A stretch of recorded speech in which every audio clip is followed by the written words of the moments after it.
kalau Astina itu sebuah negeri yang besar ya, mungkin adikuasa pada zaman itu ya kali ya. Ada banyak konflik-konflik atau hal-hal yang bagi orang luar Hastina itu nggak mungkin terjadi di kerajaan sebesar itu. Misalnya, terus buyar semuanya, musuhnya buyar. Tapi setelah asapnya itu mulai turun, ini orang yang meledak tadi baik-baik aja.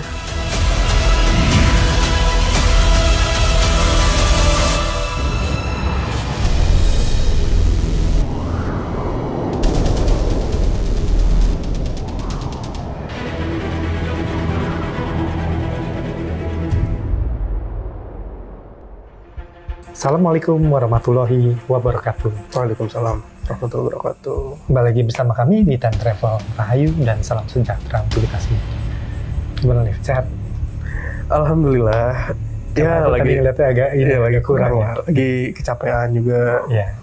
Kondisinya juga lagi kurang baik lah ya. Iya. Banyak yang sakit. Oke. Semoga yang sobat Time Travel di rumah bisa dalam lindungan yang Maha Kuasa dan bisa diberikan kesehatan selalu dalam menjalankan aktivitasnya. Amin. Oke. Nah, ini di episode kita kali ini melanjutkan aja kali ya, Lim. Oke, boleh. Karena kemarin juga antusiasnya juga cukup baik ya di Sobat Time Travel. Kita melanjutkan dari episode yang kemarin ketika Bapak Presiden kita mengunjungi India, Bapak Prabowo ya. Gitu. Nah, karena kemarin itu udah nyenggol-nyenggol Bharatayuda, ya kan, Bharatayuda. Beberapa juga kan Alif pernah cerita episode persiapan menjelang Bharatayuda itu, tapi dari negeri yang ada di timur sini kan. Nah, tetap kan kita juga jadi penasaran. Waktu itu sama Mas Amin. Iya, sama Mas Amin. Ya. Udah lama sih. Lama banget ya berarti ya. Nah, tetap buat aku sendiri pun ada rasa penasaran sebenarnya. Bagaimana sih cerita-cerita tentang situasi yang ada di India masa itu, atau Astina, orang sebutnya sebagai negeri Astina ya, menjelang perang Bharatayuda itu. Nah, konon kan orang bilang kalau Astina itu sebuah negeri yang besar ya, mungkin adikuasa pada zaman itu ya kali ya. Nah, apakah itu juga hampir sama kayak negeri-negeri yang adikuasa zaman sekarang, kayak misalnya Amerika. Jadi kalau menjelang kayak peristiwa yang besar kayak gitu, bagaimana sih warga-warga di Amerika itu menanggapi pilihan-pilihan yang diambil oleh negaranya gitu kan. Nah, sebenarnya tuh kalau dari ceritanya itu kan jadi kelihatannya kayak sederhana ya sebenarnya gitu. Kelihatan simpel banget gitu ya. Padahal kan nggak seperti itu ya gitu. Nah, Alif pernah nggak sih diajak atau diberikan gambaran lah tentang situasi negeri Astina pada zaman itu gitu, secara spirit lah ya, secara pandangan spirit. Nah, kalau kita kan orang awam kan cuman punya referensinya series Mahabharata yang ada di itu tuh, kayak sinetronnya gitu ya, sinetron Mahabharata. Tapi nggak tahu deh, menurut Alif mendekati akurat atau tidak ya. Bagaimana kalau kita mulai misalnya dengan sebenarnya karakter dan penampilan orang-orang di negeri Astina pada zaman itu seperti apa? Oke, bismillahirrahmanirrahim. Seru nih, Sobat Time Travel. Mudah-mudahan. Kalau teman-teman tahu film yang Mahabharata yang dulu ada di TV itu, yang dari India, itu kan kelihatannya memang udah keren lah ya, kolosal. Iya, kolosal, betul. Gambaran orang, perawakan orangnya, pakaiannya, bangunan-bangunannya, kereta kencana dan sebagainya tuh, megah lah, kolosal. Ya, betul. Wah, kan kita cerita udah beberapa kali tentang kisah Mahabharata, mengerucut kepada menjelang Bharatayuda. Ya.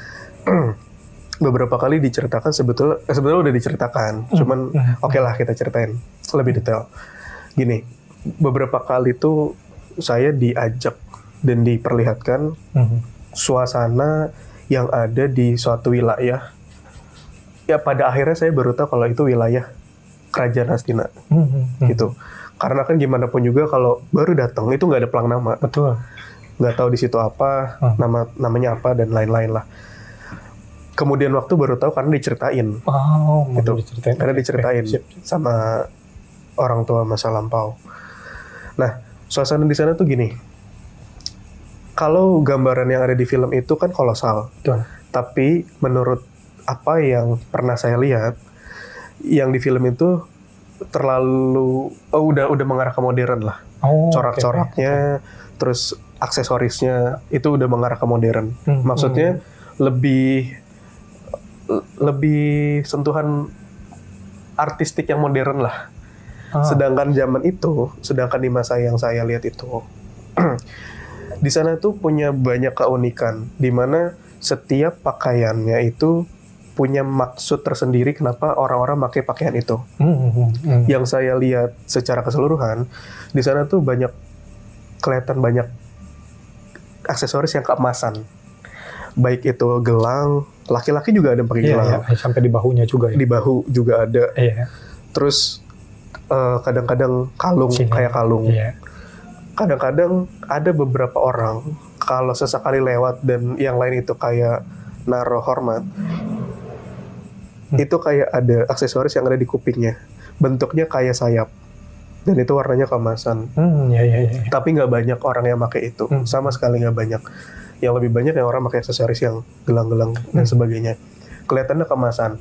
Saya nggak tahu apakah itu memang emas beneran atau imitasi gitu. Kuningan. Tapi sejauh yang saya pernah dengar bahwa Hastina pada masa itu adalah salah satu kerajaan yang maju. Betul. Kerajaan yang besar. Artinya kalau misalnya orang-orang kerajaan yang besar, orang-orangnya banyak yang makmur, banyak yang kaya. Digambarkannya dengan simbolik perhiasan itu, gitu. Iya. Nah, kemudian saya lihat dan akhirnya ada cerita di kemudian waktu bahwa orang-orang yang menggunakan perhiasan-perhiasan itu punya maksud-maksud, baik itu secara untuk strata sosialnya, ekonominya maupun untuk powernya, kekuasaan dalam politik misalnya gitu. Jadi gak seperti layaknya orang yang cuma sekedar pakai, enggak, tapi ada maksudnya. Ada kayak ininya apa, filosofinya gitu. Ada filosofinya. Setiap pakaian yang digunakan itu ada maksud-maksud tersendiri, baik bagian dari budayanya atau yang tadi ya, gitu. Walaupun gak setiap hari juga mereka pakai perhiasan, apalagi kayak laki-laki, kesatria dan sebagainya, gak setiap hari juga pakai perhiasan. Kadang-kadang kalau cuma lagi santai, ya biasa aja, cuman pakaian biasa yang walaupun itu pakaian kebesaran juga, tapi bukan yang rumit banget. Cuma kadang-kadang ada acara-acara tertentu terlihat sekilas kayak ada acara besar formal. Nah itu baru menggunakan pakaian kebesarannya. Lengkap. Gitu. Iya, pakem trennya kali ya. Bangunan-bangunannya juga bangunan yang banyak dari batu juga, Mas. Batu bata, bukan batu bata ya? Iya, batu yang disusun-susun. Pada masa itu kan juga ada kayu-kayu juga, campuran batu, kayu yang udah ada kunci-kuncinya juga ada. Terus juga besi-besi juga udah ada pada masa itu. Karena banyak juga orang yang punya alat itu juga dari besi. Bukan, jadi pada masa itu tuh bukan wilayah yang terlihat purba. Purba dalam arti terbelakang. Enggak, itu udah maju. Udah maju banget. Jadi kalau datang ke situ ngelihatnya, wih keren banget.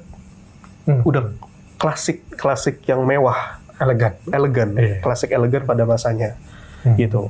Nggak nyangka banget ya. Gitu. Jadi ada beberapa perbedaan sama yang referensi yang di film yang dari India itu. Gitu. Nah, kemudian lanjut aja lah ya. Lanjut silakan. Gini. Bicara tentang Baratayuda. Baratayuda itu kan kejadiannya, kalau teman-teman ngikutin kisah Baratayuda dari buku atau dari manapun, itu kan kelihatannya sederhana. Terus ada perang sekian belas hari, setelah itu sekian belas hari, kemudian setelah itu Pandawa menang, terus menguasai kembali Hastina. Ternyata kejadian perang Baratayuda itu nggak ujuk-ujuk terjadi gitu aja. Di episode yang sebelumnya juga kita cerita kayak gitu. Kok bisa? Ya, karena pasti semua ada titik awal. Titik awal. Iya. Titik awal ini ternyata kalau dilihat, ditelusurin jauh gitu, dalam kurun waktu yang panjang sekali, titik awal ini nggak cuma satu, tapi banyak, meluas dalam skala kecil pada waktu itu. Skala kecil. Ujung-ujungnya tentang politik, Mas. Ujung-ujungnya tentang kekuasaan, tentang kepentingan, politik, tentang ketidakadilan, hak, dan yang bukan punya hak. dan sebagainya, hal-hal kayak gitu. Jadi semua hal itu yang dari dulu banget itu kecil skalanya, meletup ada di satu sisi, di sisi lain muncul, satu sisi lain muncul, lama-lama berjalan gitu aja, bergulir seiring berjalan waktu, sampai lama-lama timbullah kejadian-kejadian yang seperti dicerita. Tapi kan detailnya banyak banget. Iya, banyak yang miss ya, gapnya banyak ya. Banyak yang tidak diceritakan, Iya. karena kadang-kadang ranah-ranah itu lebih ke privasi. Privasi keluarga kah, atau tokoh tertentu, atau wilayah tertentu. Gitu. Yang kalau diceritakan, salah satu triggernya adalah di mana ketika para Pandawa itu didorong untuk masuk ke perangkap besar yang di situ ada permainan dadu. Ya kan? Mungkin teman-teman juga masih ingat kisah Mahabharata yang itu. Nah, sampai akhirnya di situ kalah. Di situ juga bukan cuma sekedar Pandawa dan Kurawa, tapi ada aliansi dari negara lain. Ada kawan-kawan dari negara tetangga yang lain. Ada yang punya kepentingan di situ, ikut bermain di situ. Ada yang punya ambisi tertentu dan lain sebagainya. Akhirnya jadi bercampur aduk di situ. Ya, akhirnya jadi tersingkirkanlah Pandawa yang sebetulnya punya hak atas kerajaan tersebut. Gini, gambaran Hastina itu luas sekali.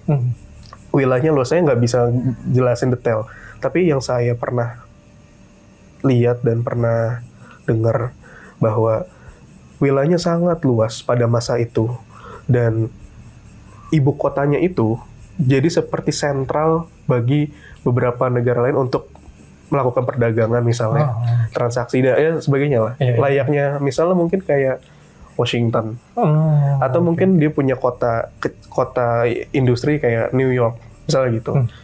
Nah, ternyata kalau misalnya dilihat lebih detail lagi sih sudut-sudut kota-kota atau ibu kota dari kerajaan Hastina yang besar itu, pada masa-masa menjelang, mungkin bisa dibilang itu menjelang perang pecah ya, perang Baratayuda pecah, mungkin jaraknya berbulan-bulan sebelumnya kali. Ada banyak konflik-konflik atau hal-hal yang bagi orang luar Hastina itu nggak mungkin terjadi di kerajaan sebesar itu. Misalnya, pernah terlihat di beberapa wilayah itu ada ketidakadilan lah, yang ibaratnya gini, bahasanya saya, yang kuat makin kuat, yang lemah yang makin sengsara gitu.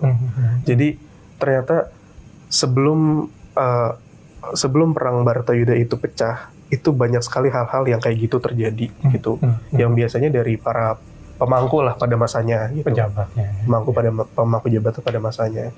Nah, kemudian akhirnya jadi terus bergulir gitu. Jadi seolah-olah kalau saya ngerasain jadi masyarakat yang ada di situ, kayak ini sebenarnya negara itu negara apa sih? Kerajaan apa sih? Kok gini suasananya?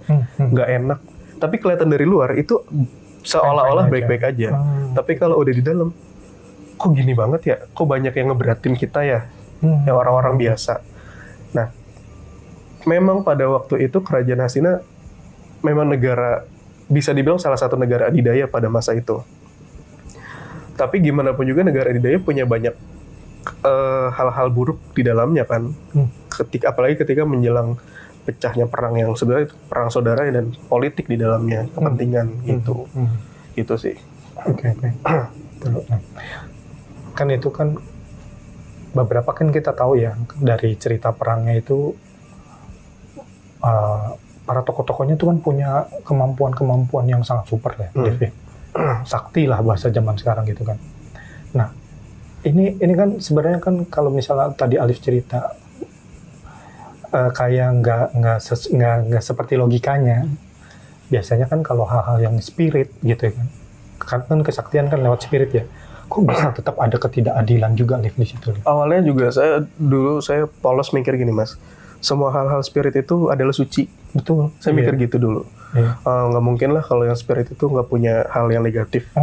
Ternyata setelah saya nanya, setelah saya cari tahu dan diajak untuk melihat beberapa waktu lah ya, ternyata gini, pada masa itu bagian dari spirit, kekuatan spirit itu bagian dari alat teknologi. bagian dari teknologi untuk dirinya, untuk hal-hal baik, bisa juga untuk hal-hal yang kurang baik, misalnya untuk kekuasaan, ambisi dan lain-lain, gitu.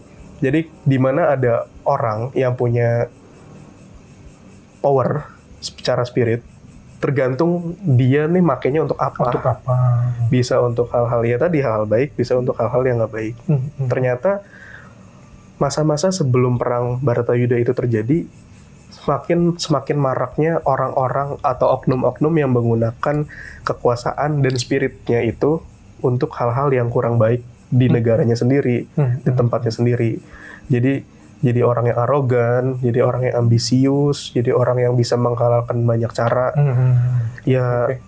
Ya gitu, akhirnya yang bawah tuh ditindas sama mereka, oknum-oknum itu. Dan masalah oknumnya banyak pada waktu itu kelihatannya. Ya karena ya kelihatan dari luar bagus, megah, tapi pas di dalam ada sudut-sudut yang orang nggak akan tahu kalau nggak sampai ke dalam itu. Nah ternyata gitu ya, banyak ketidakadilan ya. Oh ternyata kayak gitu negaranya pada waktu mau perang itu. Selama ini kita cerita tentang perang Baratayuda, menjelang Baratayuda dan lain-lain. Sebelumnya tadi Mas Anton udah spill dikit cerita tentang, dulu kita pernah bahas persiapan secara memang persiapan secara pasukan dan lain-lain yang berasal dari wilayah timur sini. Iya, negeri di timur. Nah, kemudian ada juga pasukan yang berjalan ke arah barat juga ada. Tapi kalau pada waktu saya diajak untuk melihat itu, ternyata awalnya saya mikir dulu waktu kecil gini, namanya perang Baratayuda itu perang yang janjian, banyak negara, banyak kerajaan itu janjian di satu tempat, terus di situ jeder perang gitu. Ya, Crusader orang bilangnya. Iya. Awalnya saya mikir gitu, Mas. Jadi kayak perang Lord of the Ring. Iya. Gitu. Ternyata setelah diajak dan diperlihatkan, ternyata tidak sesederhana yang saya bayangkan waktu zaman dulu baca cerita itu. Ternyata mungkin penggambarannya kalau bisa lebih diterima adalah gambaran perang dunia 1 atau dunia 2. Perang dunia 1 atau perang dunia kedua. Yang mana ada satu sumber, misalnya di titik A. Dari titik A ini memicu titik B. Kemudian memicu titik-titik yang lain. Lama-lama beberapa kerajaan ini jadi bikin aliansi. Sederhananya kayak gitu. Sederhananya ya, biar gampang aja lah digambarkan. Kemudian dari situ lama-lama punya kepentingan ini, si A punya kepentingan sama B, si B punya kepentingan sama C, dan sebagainya. Kemudian sisi sebelah sananya juga pihak Pandawa juga ada kepentingan juga, pasti semua kaitannya tentang politik. Bukan tentang, saya pikir awalnya tentang baik dan tidak baik. Ternyata nggak sesederhana itu. Lalu lama-lama akhirnya kan memobilisasi banyaknya massa, banyaknya orang, baik manusia maupun bukan manusia. Itu kan nggak mudah, Mas. Betul. Nggak cuman seminggu, 2 minggu, sebulan selesai. Itu berbulan-bulan panjangnya sampai akhirnya bisa ketemu di titik koordinat yang sudah mungkin entah disepakati atau apalah, atau janjian lah. Karena kan masing-masing pihak itu punya utusan untuk ngabarin, untuk ngasih mungkin surat atau apa, supaya nggak terjadi hal-hal yang di luar aturan perang. Apalagi kalau perang itu kan nggak mungkin tidak melibatkan warga sipil, wilayah warga sipil. Pasti melibatkan, sedikit banyak pasti ada melibatkan. Singgungannya ada.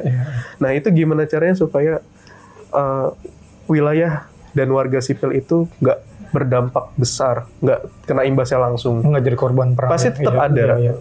Tetap ada di masa itu yang terlihat, tapi diminimalisir gimana caranya. Nah itu hal-hal itu terjadi. Jadi perangnya itu bukan yang satu titik kayak Kurusetra bayangnya. Padang pasir atau padang savana luas, terus perang kayak Lord of the Ring. Ternyata nggak kayak gitu. Ada masa-masanya perang kayak gitu, tapi ternyata di pos-pos yang lain itu juga lagi bentrok juga. Sporadis. Jadi gini, jadi kalau misalnya lagi-lagi referensi kepada kitab Mahabharata, misalnya tokoh-tokoh Pandawa itu lagi perang, itu kan setiap harinya dibikin strategi.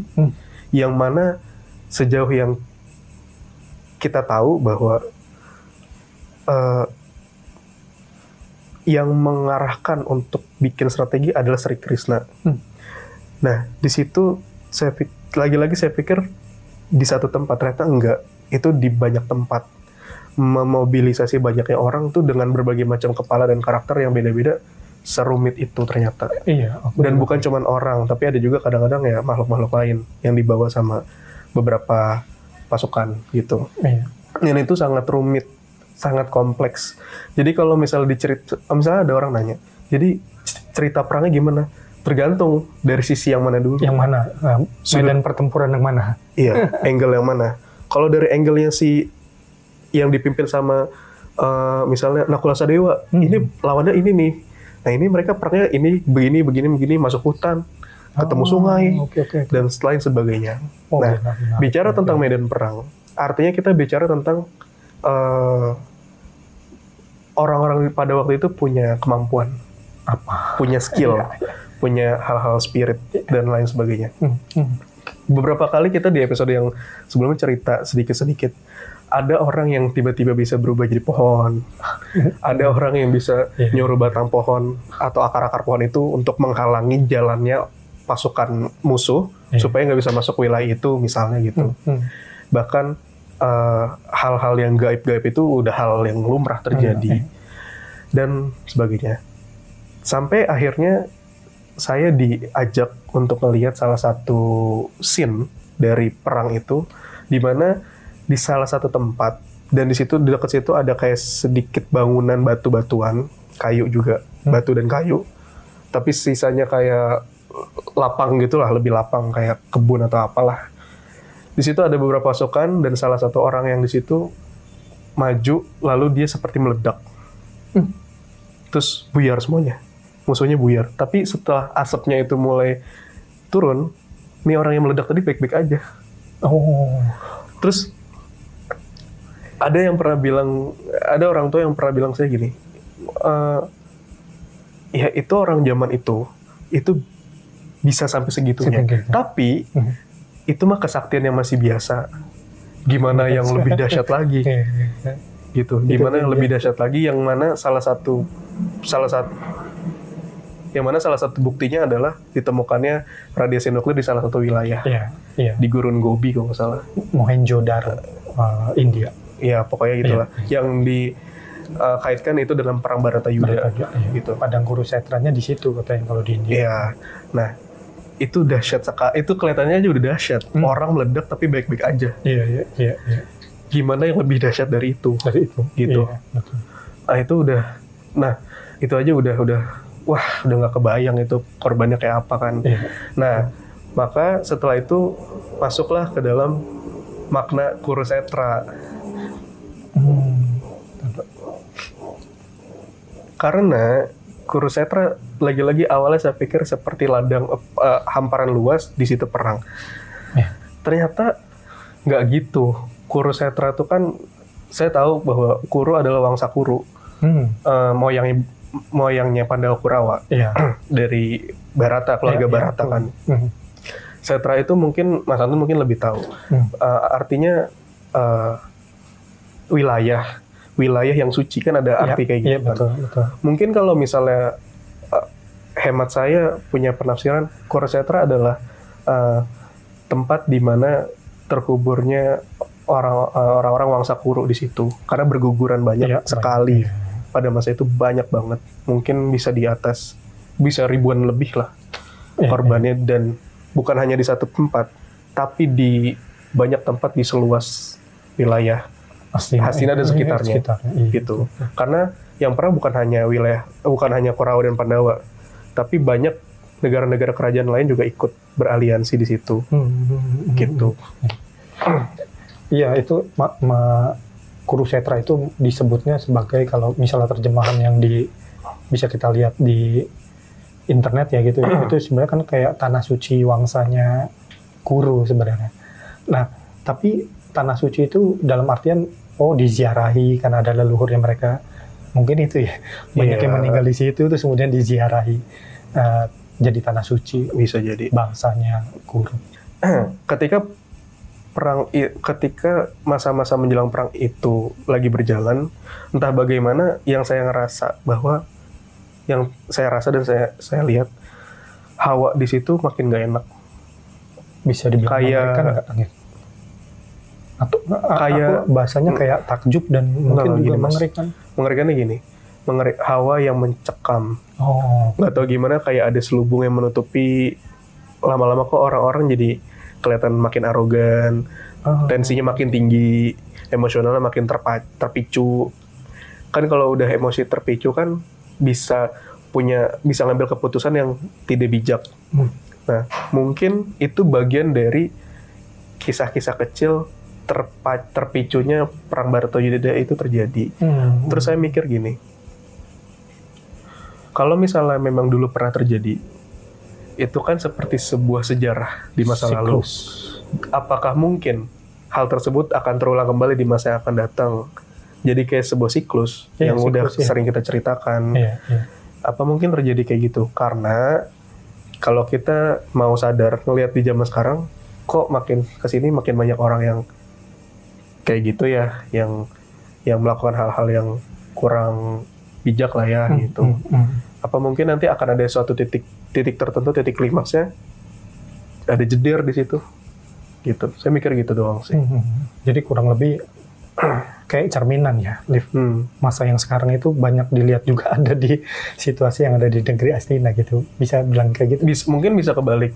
Mungkin keadaan masa lalu bisa dilihat dari keadaan masa sekarang. Bedanya orang-orang zaman dulu itu sakti-sakti. Teknologinya tuh teknologi spirit yang udah nyatu sama badan. Kalau sekarang kan masih alat. Apa mungkin nanti di masa yang akan datang bisa seperti kejadian zaman dulu lagi? Ya Allah alam nggak tahu. Gitulah kira-kira. Sebetulnya gini, cerita tentang Mahabharata, tentang Perang Bharatayuddha itu kompleks banget dan panjang. Saya nggak mungkin cerita sendirian. Betul, menariknya kalau sebenarnya seru kalau ada teman-teman time travel yang bisa ikut penelusuran sama Alif ya. Bisa cerita, bisa ngelihat, punya kepekaan lebih. Seru lah kalau pada cerita yang lain. Berbagai macam sisi pun ya. Di dalam medan perangnya sendiri, terus keadaan sosialnya gitu kali ya. Banyak banget sih yang bisa diangkat. Oke, menarik sih. Tapi tetap dibatasi dulu sampai di sini ya kali ya. Karena belum ada teman-teman yang bisa cerita gitu. Oke, Sobat Time Travel, semoga yang ini lebih menarik buat Sobat Time Travel, sehingga nanti kita jadi semakin penasaran nih menuju langsung ke medan perangnya kan. Oke, Sobat Time Travel, semoga kalian suka dengan episode kita kali ini. Tetap like, share, komen, dan subscribe untuk selalu terhubung dengan video kita yang terbaru. Sampai kita bertemu di penelusuran selanjutnya. Wassalamualaikum warahmatullahi wabarakatuh. Waalaikumsalam warahmatullahi wabarakatuh.